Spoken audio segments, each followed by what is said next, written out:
Hi everyone, today we're going to talk about sex-linked inheritance. This is another complex way of inheriting certain traits, but it is only associated with the X and Y chromosomes inside men and women. So let's first get through the basics here. When you are reproducing, you are combining an egg and a sperm. The egg can only provide an X chromosome. It doesn't have any Y chromosomes. A sperm can provide either an X or a Y chromosome because men have X and Y inside them. So when we combine the egg and the sperm together, the egg brings the X, the sperm brings the X or the Y, and that biologically determines the sex of the child at that point, whether it's a combination of X and X, that would be a female child, or a combination of X and Y, that would be a male child. And the same thing happens in the next generation over and over. Therefore, the sex of a child is determined by the sperm and father's genetics. The biological sex is really based on what the sperm is providing. The egg isn't providing any changes. It's only the sperm that's bringing either the X or the Y. Okay?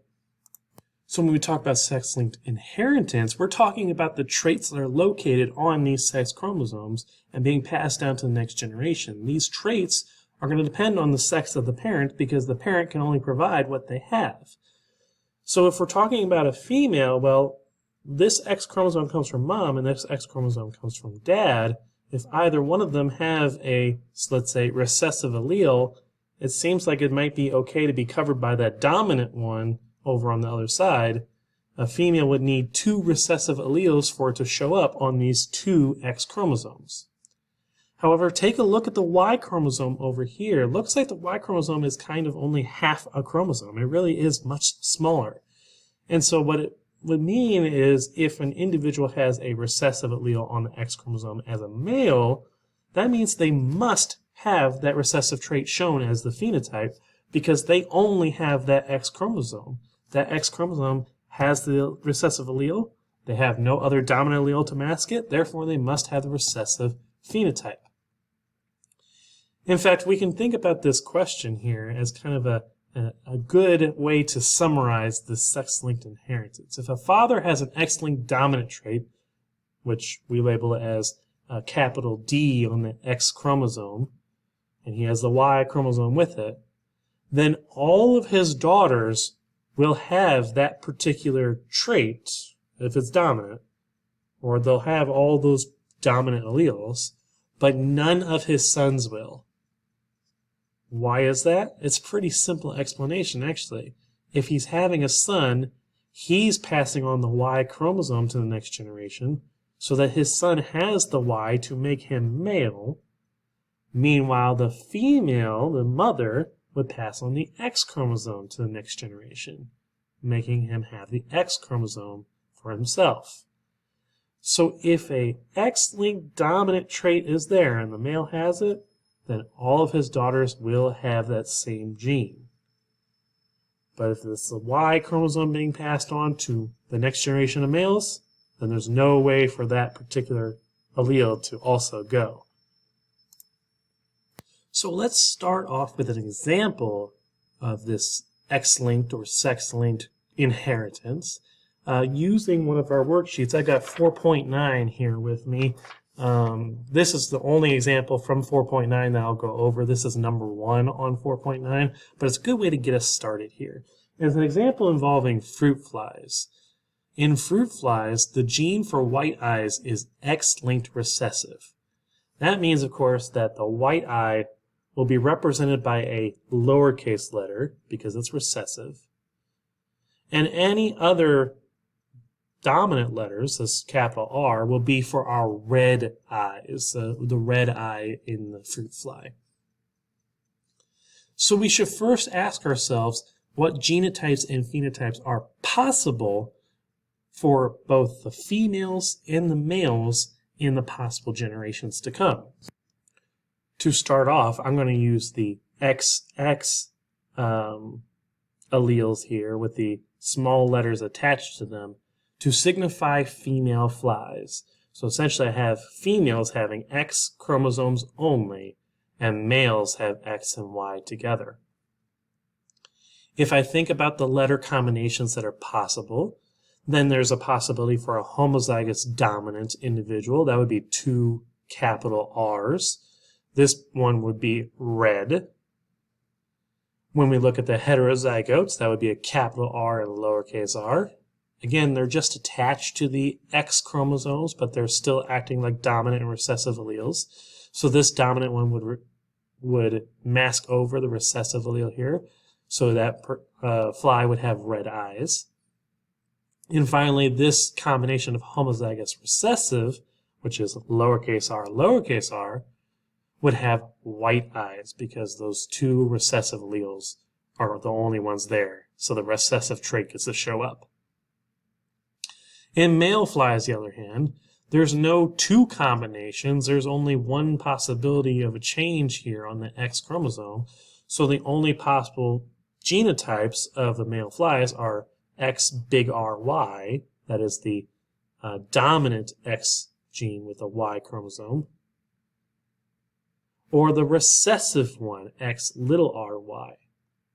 This one will result in males having red eyes, and this one result in females having red eyes. So in this case, I'm going to cross a white-eyed female with a red-eyed male. That particular genotype, white-eyed female, would be right here because it has to be recessive because white is recessive. So that would be the X little r, X little r. The male, on the other hand, is red-eyed. Therefore, it would only have to be this possible combination, X big R and Y. So notice I put those by themselves here.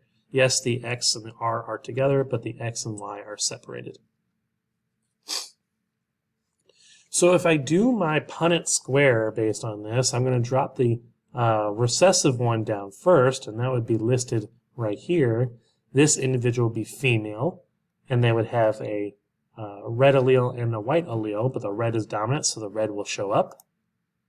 Here we have the Y drop down and the X small r come over to the side here. That would be a white allele with a Y chromosome, so this would be a white male. White-eyed male, I should say. The dominant R on this X chromosome drops down, and the recessive R goes over here, so it's another combination of that, as well as this one is a mirror image of that, because we have a homozygous individual here. So the genotypic ratio looks like we can count them up pretty easily. 2 of these X big R, X small r's, we know those homozygous, female. And the genotypic ratio will be compared to 2 others of these individuals, the X small r, Y. This would be a recessive male. The phenotypic ratio is going to be very similar because there's no other options for masking or anything like that. This would be 2 red-eyed females right here to 2 white-eyed males here. So we should expect 50-50 of males and females, but those males should all be red-eyed, and those, white-eyed, and those females should all be red-eyed. There will be no other changes going on. There will not be any white-eyed females. There will not be any red-eyed males. Those are the only 2 possibilities based on this cross. Now, the third question in number 1 asks you what percent of these individuals, these possible Punnett squares, would be carriers of the white allele, the recessive allele. And it looks like the only one that would be a carrier is the one that actually has it masked by the dominant allele. So there's no masking going on over here. This is not a carrier. This is a straight up recessive individual. But over here, looks like the capital R is masking the lowercase r, and therefore the lowercase r is carried to the next generation. So at this point, what you should do is get out a piece of scratch paper so that you can make your own Punnett squares. These are not found on your worksheet. These are not based on the worksheet. I'm going to make you do a little bit extra, okay? I know, I'm so extra. And in these examples, calico is going to be a coat color found in cats, which is sex-linked and co-dominant with the black color and orange color. Calico is kind of like a speckled mixture of black and orange because they're both dominant. So you can see that this particular genotype of B, this allele of B, I should say, is black, and this capital R is going to be orange. BR will give us our calico cat right here. Notice that they are both dominant, which shows us our codominance, which means that we might have some mixing, or not mixing, both representation of the dominant alleles. And because they're sex-linked, there's only a couple of possibilities of genotypes for males and females. Female cats can be black if they have two dominant B alleles on their X chromosomes.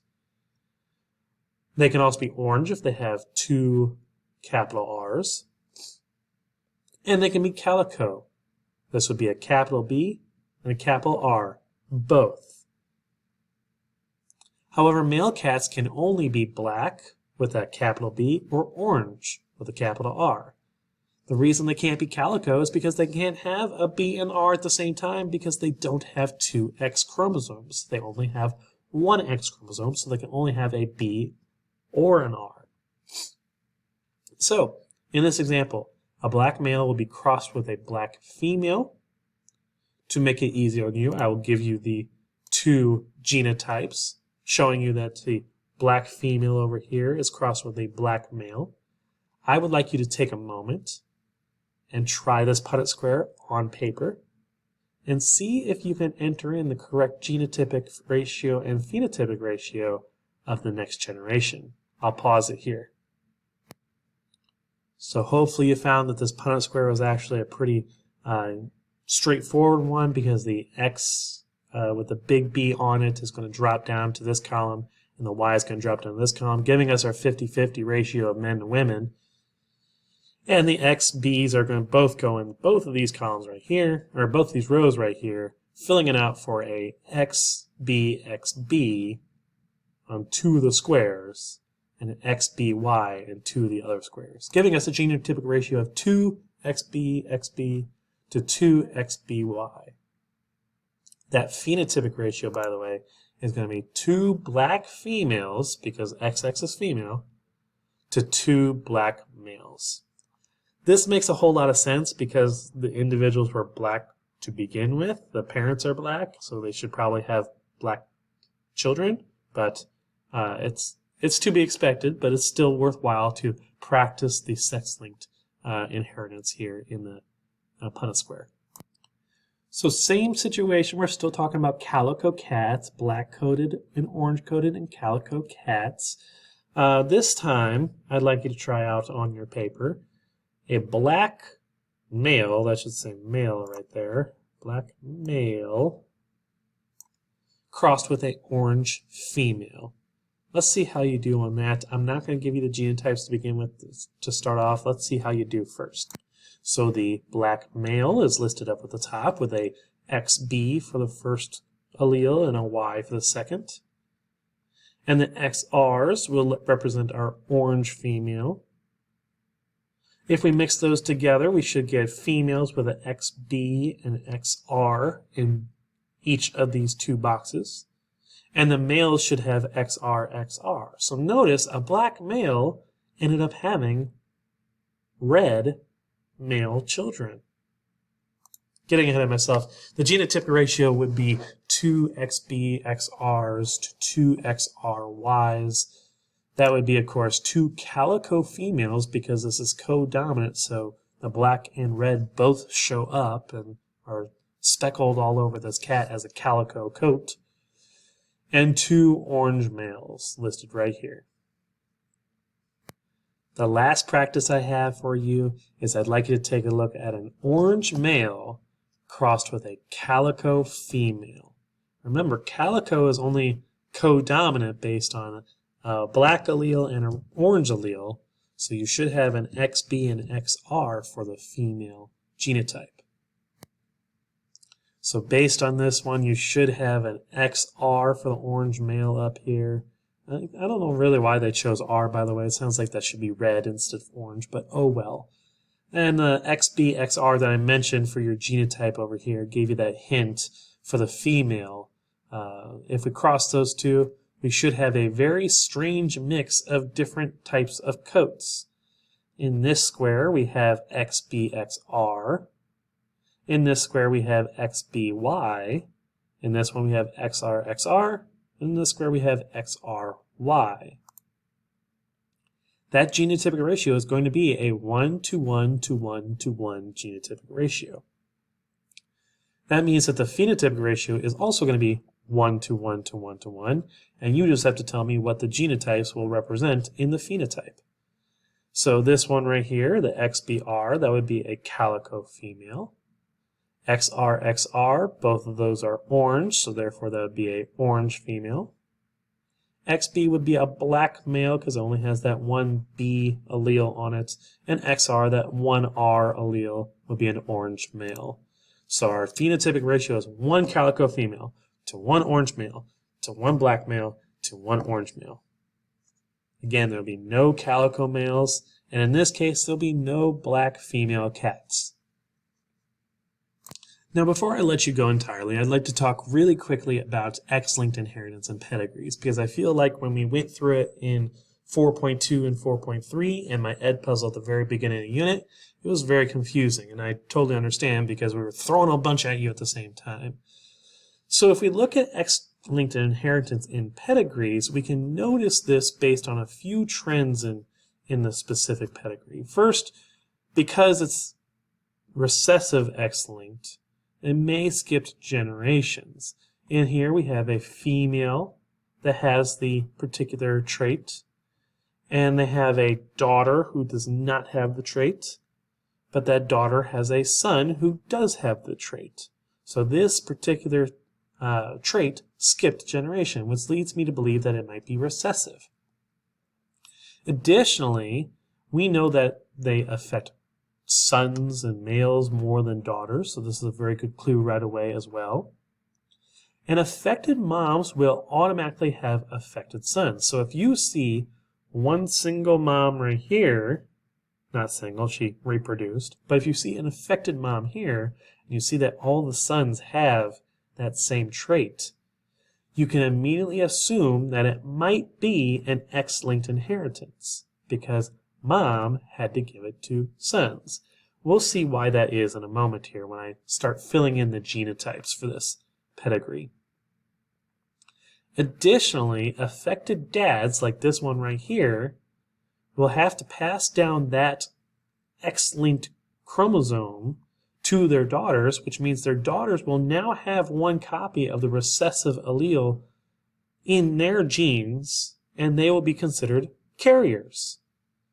In fact, they could have the condition, like this woman right up here, if the mom also has carrier inside them, so that they can pass down that recessive allele.